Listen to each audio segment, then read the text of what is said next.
கர்த்தருடைய மேலான நாமத்திற்கு மகிமை உண்டாவதாக.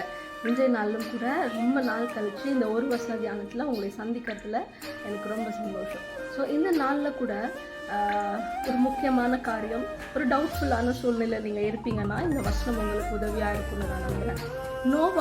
நோவா காலத்தில் அங்கே இருந்தவர்கள் உள்ள நோவா நீதிமானாக இருந்தார். ஆண்டவர் அவர்கிட்ட ஒரு பெரிய பொறுப்பு கொடுக்குறாரு.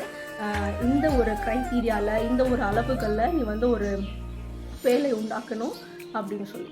ஸோ ஆண்டவர் கட்டளையிட்டபடி எல்லாம் நோவாவும் செய்து முடித்தார்.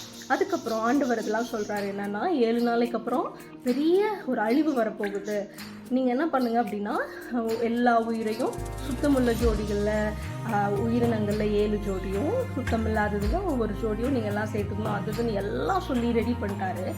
ரெடி பண்ணிவிட்டு ஆதியாகமம் 7வது அதிகாரத்தில் 16வது வசனத்தில் ஆண்டு வசனம் அப்படி இருக்குன்னா, அப்பொழுது கர்த்தர் அவனை உள்ளே விட்டு கதவை அடைத்தார் அப்படின்னு.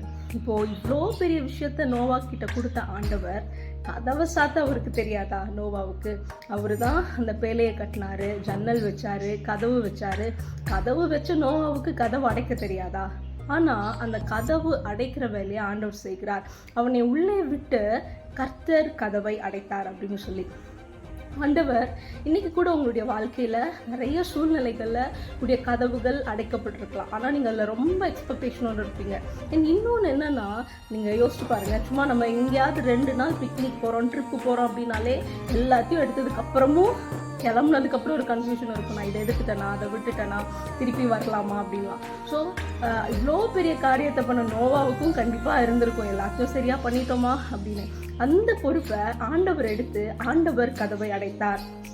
எதுக்காக ஆண்டவர் அதை செஞ்சிருப்பாருன்னா, அதே அதிகாரம் 23வது வசனத்தில் நோவாவும் அவனோட பேலையில் இருந்த உயிர்களும் மாத்திரம் காக்கப்பட்டது. ஸோ வசனம் எப்படியா சொல்லுது, நீங்கள் கூட உங்களுடைய வாழ்க்கையில் ஏதாவது ஒரு எதிர்பார்ப்புகளோடு இருந்து அந்த கதவு அடைக்கப்பட்டே இருக்கலாம். அதுக்குள்ளே நீங்கள் நுழையவே முடியலன்னு, அந்த ஃப்ரெண்ட்ஷிப் எனக்கு கிடைக்கவே இல்லை, அந்த ஒரு ரிலேஷன்ஷிப் என் கூட அட்ஜஸ்ட் ஆகவே இல்லை, ஒருவேளை இதை நான் வாய்க்குன்னு நினச்சேன், ரொம்ப நம்பிக்கையோடு இருந்தேன், ஆனால் வாய்க்கல. ஆண்டவரை தான் நான் நம்பி இருந்தேன், ஆண்டவரே என்னை கைவிட்டாருன்ற சூழ்நிலையில் இருக்கலாம். ஆனால் இன்றைக்கு ஆண்டவர் உங்களை தைரியப்படுத்துகிறார். ஆண்டவர் உங்களை கைவிடலை, உங்களை காப்பாற்றுகிறார். அந்த கதவை அடைச்சது ஆண்டவரே தான். எதுக்கு அப்படின்னா, உயிரோடு உங்களை காப்பதற்கு. நம்ம நினச்சிட்டு இருக்கிறோம் ஆண்டவர் நிறைய கதவுகளை நமக்கு திறந்தாதான் அவர் நம்மளை காக்கிறாருன்னு. இல்லை, நமக்கு அழிவுகளை உண்டு பண்ணும் கதவுகளை ஆண்டவர் அடைக்க வல்லமையுள்ளவராக இருக்கிறார். ஸோ இன்னைக்கு எந்த கதவை ஆண்டவர் உங்களை அடைச்சாரோ அந்த கதவுக்காக நன்றி சொல்லுங்க, அந்த சூழ்நிலைக்காக நன்றி சொல்லுங்க. ஏன்னா நீங்கள் உயிரோடு காக்கப்பட ஆண்டவர் அந்த கதவை அடைத்தார். ஸோ கதவை அடைத்த ஆண்டவர் உங்களை கைவிட போகிறதும் இல்லை, இப்படி காக்கவும் ஆண்டவர் வல்லமையுள்ளவராக இருக்கிறார். கர்த்தர் இந்த வசனங்களை ஆசீர்வதிக்கட்டும். இது உங்களுக்கு பிரயோஜனமாக இருந்ததுன்னா உங்களுடைய நண்பர்களோடு கூட பகிர்ந்து கொள்ளுங்கள். ஆமென். God bless you.